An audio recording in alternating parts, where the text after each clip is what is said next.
Serious, parents of Reddit, what was a legit reason why you didn't let your son/daughter have that friend over go to her sleepover? One of our friends has a granddaughter who was treated horribly by her parents. They ignored her and just locked her in her room. When she was young, it wasn't that bad when she came over. She would act out from time to time, but she was just so happy to be somewhere else, and you could tell. It made us feel wonderful that we could provide that, and we did so often. We tried to basically make our house a second home for her. However, as she got older, she started acting out more and more. It reached the point when she was 7 that she was stealing money from our child's piggy bank. She got into my wife's purse and stole money. We then caught her stealing toys to take home with her. She would run around saying frick you, frick Jesus, and all sorts different ways to say frick. We'd take them to the park and she would get into literal fist throwing fights with other kids. These sort of things started happening every time she was over. It went from we feel so great that we can give her a break from her troubled home life to sorry but she can't come over anymore, and we felt awful. But she had turned into a little terror and nothing we tried would get her out of it. The turning point was when she smacked our youngest across the head with a wooden toy and he needed to get stitches. We tried to get CPS involved, but they basically said as long as she's going to school, getting fed, and not being physically or sexually abused, there is nothing we can do. Last I heard, she is in prison for assault and drug charges. My friend and her sister could sleep at our house, but my sister and I couldn't sleep at theirs. In college I figured it out. Their house was a fire trap. Pathways between stuff like a hoarder's house. The bathtub was full of dirty water constantly. You had to move stuff just to use the toilet. The stairs to the basement, where we would have slept, covered in clothes and only one way out of the basement. The windows were too small to crawl out of if you were larger than an average 2-year-old. Saw the inside of the house years later and it was like a different house. They had a piano in the living room that I'd never seen before because it was just covered in hoarder crap.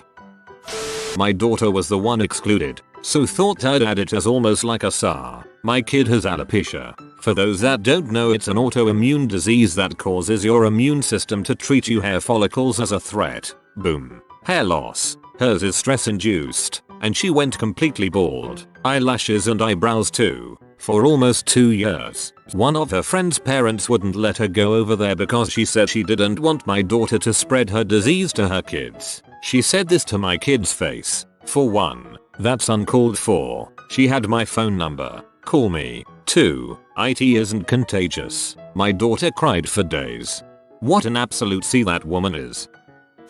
Kid has severe behavior issues and is super violent and destructive. The one and only time he came to our house, he threw all of my daughter's underwear around the room to embarrass her. The worst incident happened at school though, when he tried to choke her out. They were 5 years old at the time. I feel bad for the kid and all, and I know his mom is doing everything she can to help him, but I just can't allow that kind of behavior around my kids and in my home. I no longer allowed my son's best friend to come to our place or for him to go over to his after the best friend's mom reported us to the police as harboring a runaway. This was after the best friend had been tossed out of his mom's house and told to spend the night sleeping outside, and she'd refused our phone calls to find out what was going on. So yes, I wasn't going to let a 16-year-old spend the night in 30-degree weather with nowhere to go. Sue me. The cops showed up. Said she'd reported us as harboring a runaway. We explained what was happening and got treated like dirt and told that from now on we had to have full permission from the mom. Fine. We urged my son's friend to go to the police, report to them what was happening, and left it at that. The mom tried to apologize 3 days later as being off her meds and say it was okay for my son to go to their house and vice versa, and I politely refused and hung up while she was screaming at me. I'd always been kind of uncomfortable with the woman and that just sealed it. They were still friends at school, but there were no more hanging out at either one's house, and I explained why and they both agreed to the rules. The son is in the military now and doing quite well and no longer has contact with his mother. Gee, I wonder why. Sounded like a trap. Vice versa.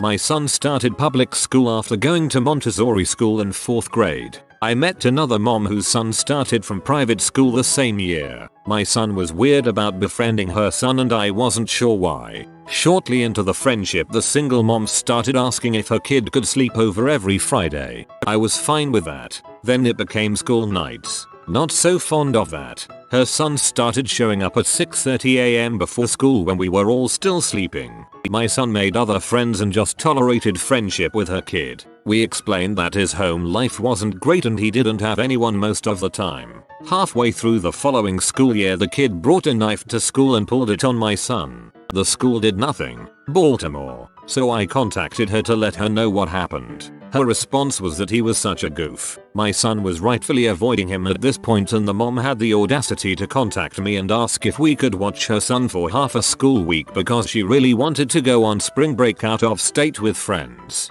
She is in her late 30s getting a PhD in psychology. I had to tell her she and her kid were never going to be invited again. The kid that wanted to come over has been over once before and he shattered a window when he got mad, then ran to his house 3 blocks away. Came over to our house and ripped my daughter's brand new JoJo poster that she was so proud of to shreds. Mother did nothing. To make it worse, my daughter tried to tape it back together. My heart was breaking.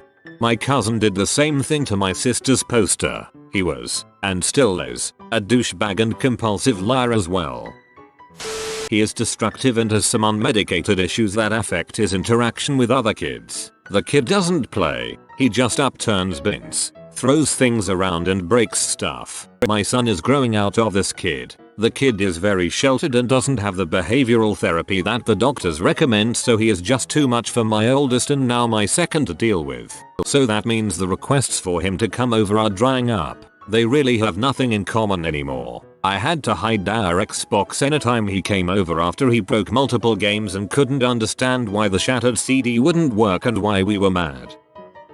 I was a foster mom of a girl that had head lice that was resistant to all attempts to eradicate them. She had waist length, thick black hair. It was a nightmare. I even ended up with lice eventually, and I too had long, thick, dark hair. I wouldn't let her go to sleepovers with our family kids, and it was so hard to justify that we were not singling her out for being foster. I just was trying to be responsible and made sure the parents all knew and asked them to make excuses that would not include lice. I didn't want that horror from her past life to follow her around. I know this is crazy after the fact, but if you're ever exposed to lice in the future that are resistant to lice shampoo, use a hairdryer on high heat. The lice can't take it and die off. It also kills the eggs. My daughter had some resistant ones from a cousin.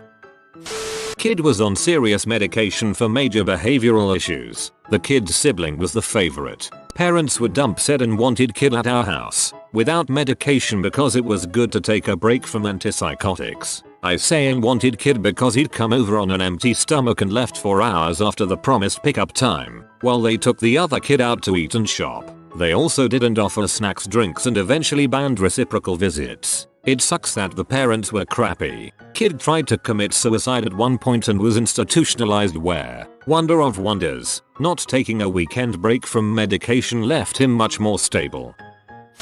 He was a complete butthole with no respect for adults. Breaking point was when he put bleach in a spray bottle and chased our 5-year-old around spraying him. His mother apologized, but never again.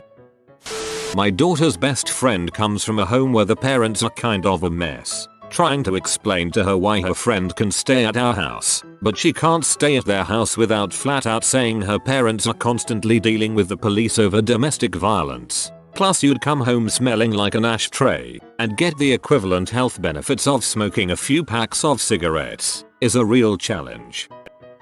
I know the band kid. He would break crap, hide from you, hit the dogs, and he'd be rude and physically abusive to my grandmother. He'd pinch her for literally no reason, and probably little kid punched her a few times. He would scream for no reason, and no matter what you did for punishment he'd ignore it. My mom physically threw him and all his toys out of our house one day after he hit a couple dogs and pinched my grandmother in quick succession, and he just stood outside and fake cried telling us to let him back in. We live in the middle of nowhere with no neighbors or traffic. He wasn't in any danger, and if he actually thought about it he could have found his way back in. I think like an hour of peace went by and she finally let him back in.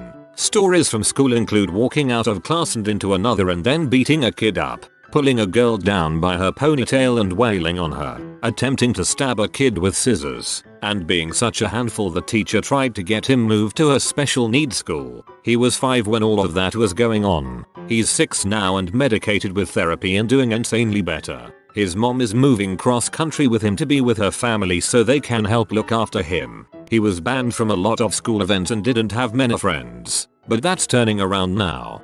It's nice to hear that, at least in one of these stories, things are turning around for the banned child. Hopefully he continues down the right path and is able to make friends and be a good kid.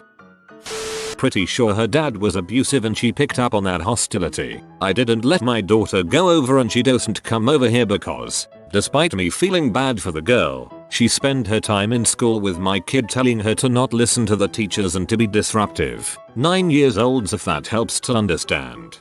Have the same situation with a neighbor. The father is a drunk and abusive and the kids have learned how to choke other kids out from seeing the father to that to their mother. They are also destructive and have no respect for other people's property.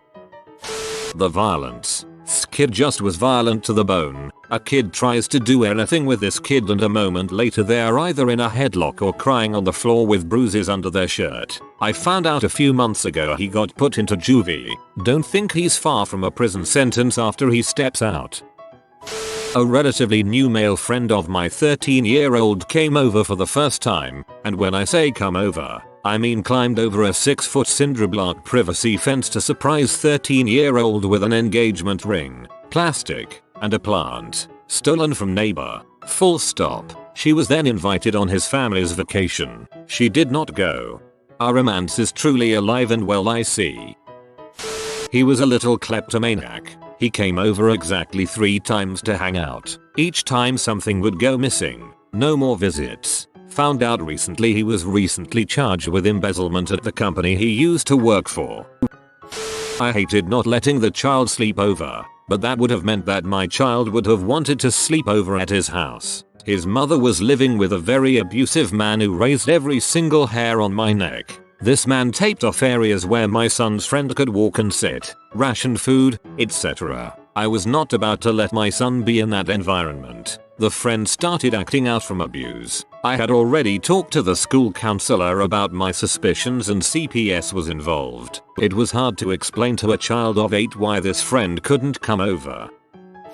I was a situation that set off my early warning senses. We were staying at the house of the daughter of my in-laws' friends. She had a 3-year-old son. My daughter was 5. They played well together, but I got some weird vibes that told me that my daughter shouldn't be crashing in the living room in a sleeping bag. I had her sleep with my wife in the guest bed while I slept on the couch. I kept a close watch on the kids the rest of the evening. The next day as we were leaving, the 3-year-old basically tackled my daughter. He was big, she was very small, and tried to mount and hump her on the floor. I extracted her and told him that wasn't appropriate. My daughter laughed it off as him trying to wrestle with her. Once in the car I told my wife under no circumstances would our daughter ever be allowed back in that house. Ever. She agreed. We later learned that the then boyfriend of the woman with the son used to let the boy watch hardcore pee with him. Mom found out when CPS got involved.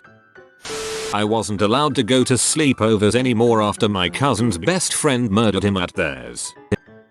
My parents went to drop off my stuff at a friend's house because I wanted to spend the night. They walked in, and my dad said nope, you're coming home. She had 2 brothers. One was super nice. One was very touchy. Her dad then threatened my dad and said he can't take a child out of his home without his permission. My dad being 6'3" and a large dude got in his face. Her dad looked like a string bean and said he was taking me home right now. My dad told me later he had a really bad gut feeling something bad would have happened if I stayed. Her touchy brother is in jail now, for what I'm not even sure. When I was in middle school my friend was a bit goth and tough looking. I was a good kid and my parents knew it. My mom didn't want me hanging out with my friend because she thought she would be a bad influence on me. I told my mom that wouldn't happen and that I would be a good influence on her. My mom said okay. My friend was not bad in any way. She just liked goth clothes. Turned out she was a good student and she lived in a mansion and was super nice. We went to Six Flags Fright Feast and she got me over my fear of throwing up on a roller coaster. Leslie, you were a really good friend and your dogs were super cute. I hope you are happy in life. I'm so glad this one had a happy ending. Completely disrespectful to our home. After multiple times telling them not to, my daughter is 6. She's 12. We live in the same complex. She'd constantly leave trash all outside, on our stairs, inside our couch, floor to where the baby can get, makeup paint all over our carpets. She didn't care. Last and final sleepover, she invited a kid we didn't know to stay with her too. I felt bad because the girl was younger, until it was 1 AM and they were blasting music, yelling, and dancing. We live on the second floor. Told them to go to bed. 7:30 am. Same exact thing. She started coming over first thing in the morning, staying until late at night. I told her if she was hungry, she had to go home and eat and come back. 2 doors down, as we didn't have enough food to feed everyone. My husband has been out of work, and we're really struggling. She wouldn't. Whatever snacks we had for our 3 kids were gone in a day. Come to find out, she wasn't allowed at home while her mom was at work, because her 24-year BF was at home, and she's getting boobs, so she didn't need to be home alone with him. So much wrong with that statement, but true. Just last week the mom sent her to another state for a bit. My daughter misses her, but it's been nice not having my place full of kids. She'd bring friends all the time, all day every single day, and eating all the food we don't have. The father of one of my daughter's classmate, she was only in 2nd grade, kept repeatedly telling my daughter to come spend the night over there. She told me about it, so I made sure to catch him one day, and he said in a very strange way, "Oh, she's welcome to spend the night anytime," and he won't look at me. Plus the way he looked at her just creeped me out. Mind you, he is a single father, so there's no other adult in the house to monitor him. I don't even know how I would react to a grown man repeatedly asking my daughter that. I hope his kid is okay too. Sheesh, these are sad. My mom wouldn't let me stay at a friend's house when I was a kid because she didn't like how messy their house was. Growing up, there were certain friends whose house I wasn't allowed to stay at. I never knew why my dad wouldn't ever let me go certain friends' homes until I got older. My dad was in law enforcement, so he knew which of my friends had more dubious parents. One of my really good friends in elementary, his dad had a pretty sketchy history, and it turned out later his dad kidnapped someone and led the police on a wild chase in another state. Good old dad just keeping me safe.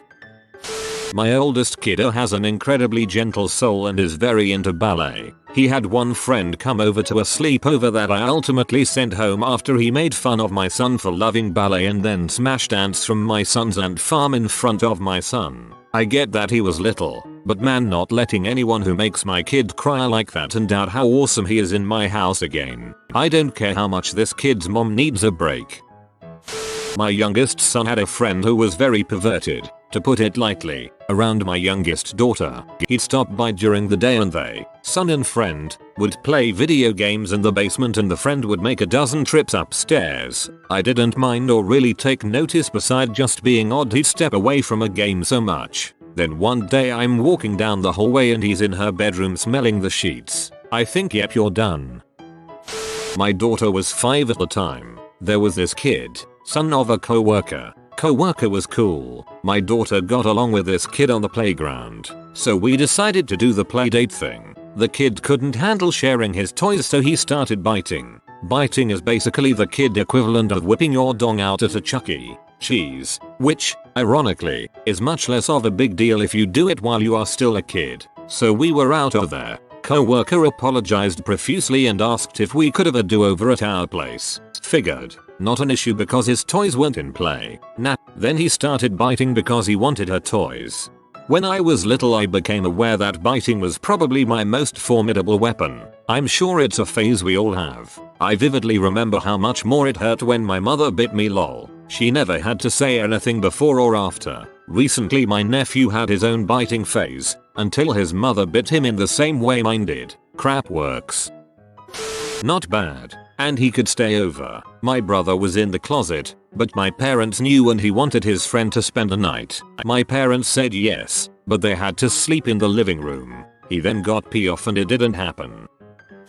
2 different friends with moms that smoked M, one in 5th grade and one in 6th. They actually both lived with us at one point or another. The kid in 5th grade was a nice guy, a little hyper and kind of mischievous, but had a really good heart when you take him home environment into account. He ended up staying with us for a week when his mom lost the house they lived in. I think after that he went to live with a relative. I didn't see him again until we were adults and he just happened to come into my work. He's a bodybuilder now. My mom stopped letting me go over to his place long before he came to stay with us though. Apparently one time his mom just straight up asked my mom if she wanted to smoke some M with her, which she declined and quickly got us the frick out of there. The kid in 6th grade was introduced to me through a mutual friend. I came home from a weekend at his place and told my mom about my time over there. She asked me a bunch of follow-up questions, ending with does it smell like they have cats? I told her yes. And she asked but they don't have any cats,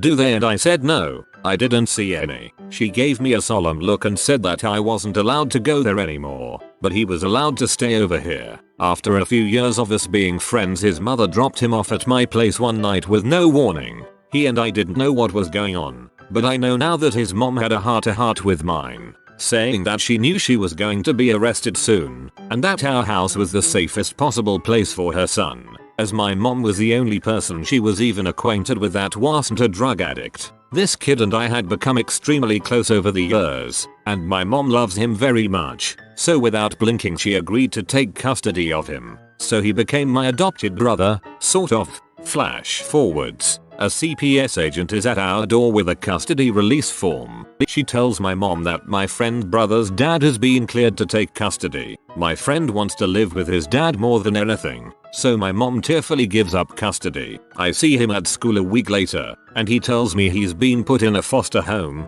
He was never going to his dad's at all. It took years for him to believe that CPS had deceived my mother into giving up custody, and that we didn't just give him away. It makes me want to cry thinking about him feeling like we abandoned him. He graduated high school in the foster care system and joined the Marines. I haven't seen him in 6 years. I miss my brother. I had a friend from school who was a year younger, so I was like 10, he was 9, and I came over to his house and played some hockey outside. Then we got bored and we started tackling each other and rolling around on the grass. After that we went inside and watched Hotel for Dogs. Well, the next day my friend comes over and says you can't come over anymore. I say why not? Then he said my mom thinks you're gay. Then basically the friendship died that day. I'm 10 and I'm not gay, like WTF. His mom was a police officer too, she should have known we were playing. I only found this out 15 plus years later, but no one ever came to my birthday parties as a kid in elementary school. I had an abusive family life where I would come into school with a lot of unusual bruises and regularly I had dirty clothes and hair. I thought it was perfectly normal because that's all I knew. I was always welcome at other homes but no one would come to mine. A friend of mine's mother told after I had moved out and was on my own in college that she always worried about my home life and wouldn't let her daughter over because she was so concerned. It took a lot of time and therapy to come to terms with that. Not that she wouldn't let her daughter come over out of concern, but that she didn't have enough concern to say anything about me. Your last sentence resonates with me so much. It's a very specific feeling of betrayal.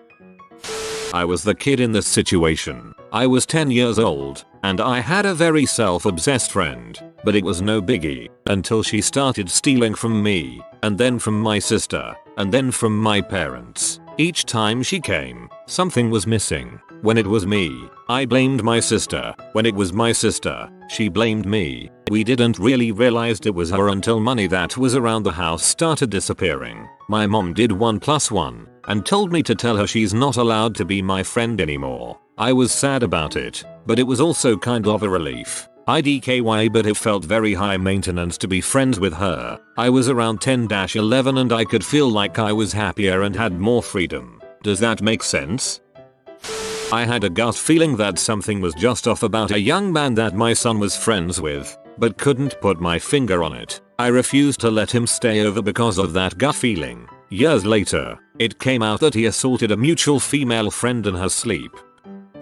As a parent, I never had to make this decision. My child and I had coded responses with each other. I knew from my own experience that these situations can be very tough and your school friends sometimes try to pressure to do things you don't want to do, especially if they have their own agenda. Basically, if my child said, "May I go do this?" I knew she really wanted to and felt comfortable, so my answer was yes unless we had family stuff to do. If she said can I knew she felt uncomfortable or pressured into asking, so I would have her back and say number. I always trusted my child first and gave her the power to communicate, learn to trust her own gut and be confident. We made up codes between the two of us for her entire growing up. It worked so well during her teenage years. If she was uncomfortable at a party or situation, she would text me a certain phrase and I knew she wanted me to call her with a reason to leave. We also never had curfews. Each event was different. We would talk about it and decide together what time she would be home. Now as a grown up, she has thanked me a lot and said this was one of the best things I did for her growing up.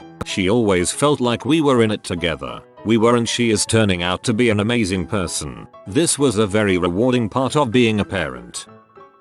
Not her parent, but my sister is 9 years younger than me. Wouldn't accept her ex-boyfriend. Not being toxic and the whole defensive act some big brothers do. I just didn't like the guy. He was super emo and I could just see some light in my sister going out. He was really possessive of her and whispering like freaking worm tongue in her ear all the time. Weird stuff now, not like whispering secret little jokes but whispering conversations. I assumed they were mocking me or my family. I ended up making a demand that he not be in the house if I was home. Not something I have ever dreamt of doing before or since. Turned out he was whispering super dark crap about suicide, self-harm, as well as subtly belittling and completely emotionally blackmailing her. She broke down and told my mum all about it. Thankfully, they then broke up, but he hung around trying to contact her for ages. He'd be telling her that if she didn't go back to him that he'd hurt himself etc etc. Took a while but it fizzled out. She was back to herself in no time,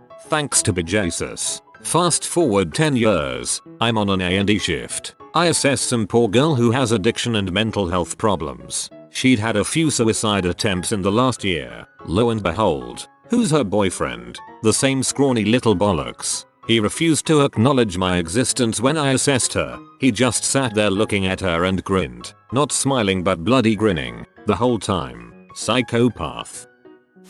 This didn't happen to me, but one time my cousins, 8 and 10 years old, wanted to have this older kid, just turned 18, over from their church to spend the night. The guy wasn't really weird at all and seemed nice and I'd hung out with him a lot, but their mom just didn't feel right about it and said no. About 2 years later it came out that he had been molesting kids at another church he was going to and had gotten arrested. Crazy stuff. My kid is not allowed to go to his friend's house down the street. Too much police activity there, including a friend of that family arrested for selling drugs from there while visiting. No whoop. I have told him it's not a safe house, and his friend can come here but he can't go there. There are other reasons why I don't trust their judgment, but I figure the drug stuff is enough, right? Not parent, I was the kid. Used to be friends with this girl that I met at sporting events around 10 times a year, and I would always want to hang out with her and spend a lot more time with her than I was ever allowed to. She gave my parents a really off vibe, and apparently used to ask really inappropriate questions. My parents wouldn't let me go to hers at all. A month ago, she was imprisoned for killing her ex-fiancé by beating him, tying him to a car and dragging him before stabbing him multiple times and then setting his body on fire. She had helped, but she was the main one. Dodge a bullet there. Dad is a chain smoker and smokes in the house. We'll have my daughter's friends stay over, but we'll find an excuse to have her take a shower early on, go to the park, swimming, etc. Our daughter can't stay there overnight, and even if she is there for a few hours, she showers and changes clothes as soon as she gets home. I love sleepovers, and had nothing but positive experiences with them as a kid all through the 90s. My wife, however, did not. She had very bad experiences, and her mistrust of sleepovers only intensified when her nephew was found out to have molested all of his female cousins over the course of who knows how long, so she says our kids will never have sleepovers because she has only ever seen the bad side of them, and I can't really think of a valid argument to counteract that, nor do I really want to try at this point. That's some seriously bad stuff. You have been visited by the romantic doggo. Comment love is magic so you never fall in the friend zone. If you are new to the channel, you can subscribe. I publish new videos every day. Until then, check another video, or don't. Either way, have a great day you magnificent people.